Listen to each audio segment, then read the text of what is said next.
Have you ever met a man who seemed completely unreachable? A man so emotionally detached that no matter how kind, sincere, or loving you were, he remained distant, cold, silent, not angry, not cruel, but also not present, not loving, not alive inside. He smiles politely, he talks when spoken to, but you can sense it, his soul has checked out a long time ago. Is it just his personality? Or is it something deeper? A wound so profound, he chose numbness over pain? Today, on Shining Mirror-LVB, we invite you into a deeper journey. How does a man become emotionally cold? This isn't a judgment, it's a mirror, because behind every wall of silence, there's a story waiting to be understood. And perhaps, by understanding his silence, we begin to understand ourselves. No one is born an emotional robot. Emotional numbness isn't instinct, it's residue. The residue of rejection, the aftermath of dismissive glances and cruel words disguised as just being honest. It starts early, sometimes in childhood, when a boy reaches for a hug and gets silence.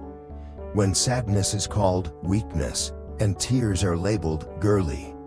That child grows up surrounded by emotional coldness, told he must be strong, but never taught how to be strong without shutting off his own feelings. So, he learns to lock his heart, locks it with silence, locks it with forced smiles, locks it with jokes that hide the emptiness. And over time, that boy becomes a man people call distant, unemotional, cold as ice, but what they don't see is the soul behind the steel, one that was once too tender, too vulnerable, to survive without building walls. He's not emotionless, he's just been hurt too deeply.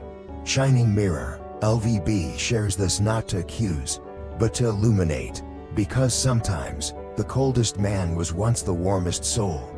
And if we never bother to understand, we'll only ever see the frost, never the river underneath. Life's wounds, the turning point of emotion. It's easy to blame betrayal for a frozen heart, but the truth runs deeper. It's the beauty of what was once real that cuts the deepest. A man who once loved with his whole soul, when betrayed, doesn't just lose the woman he loved. He loses the sacred trust that emotions are safe. From that day on, he no longer views the world with starry eyes. Instead, his gaze becomes sharp, guarded, and skeptical. Future relationships become performances. He plays the role of the emotionally distant man, not because he doesn't know how to love, but because he's terrified to love again. And pain doesn't only come from romance. Losing a parent, a partner, or even being abandoned by a friend, these emotional earthquakes shake the very foundation of who we are. They don't just break us, they build walls. Silent, invisible barriers between us and the rest of the world. We may laugh, talk, and work, but deep inside, there's a quiet emptiness. I won't let that happen again. That's not just a decision, it's a survival vow.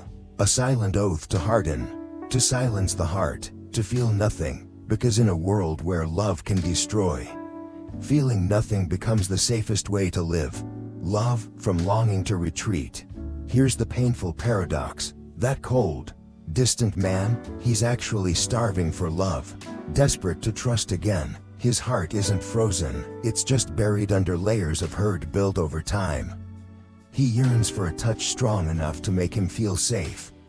For eyes sincere enough to make him believe this time could be different. But every time emotions begin to rise, the past crashes in like a storm. The betrayals, the silences, the goodbye that came too soon. They haunt him, not just as memories, but as warnings. So when someone starts getting close, he steps back, not because he doesn't care, but because he's scared. Scared to trust and lose, scared to hope and be shattered, scared to give his heart, only to watch it fall. He pulls away not from lack of emotion, but from fear of pain. It's not that he doesn't know how to love, it's just, he's not ready to bleed again. Not all pain turns into coldness. Not everyone responds to pain with silence or distance. Some lash out in anger, quick to snap, hard to understand because inside, there's a storm that's never found its way out. Others retreat inward, isolating themselves from the world, not because they're arrogant, but because they're afraid of being seen, truly seen, cracks and all. And then there are those who overcompensate. They're always smiling, always okay, always holding it together, because deep down, they fear that if they let go for even a second, they might completely fall apart. The truth is this: the coldest hearts often once burned the brightest. They were not born numb. They are not monsters. They are survivors, trying to live in a world that once shattered their emotions. The ice they wear isn't meant to harm others. It's meant to protect the last pieces of what's left. A cold heart isn't a loveless one. Don't rush to hate a cold man. Take a moment and ask yourself, what kind of pain did he endure to become this way? If you're loving someone like that, don't force him to speak, to open up, or to change. Love him with patience. Embrace him with quiet understanding. Trust that beneath the ice, a heart still beats, a heart once full of fire. One day, when his inner storm calms, you might be the one he finally lets in. And if you are that man, hiding tears behind a stoic smile, know this: you are not alone. There are still people who want to understand you. There's still a world willing to love you when you're ready to be seen. What do you think about cold men? Have you ever been one?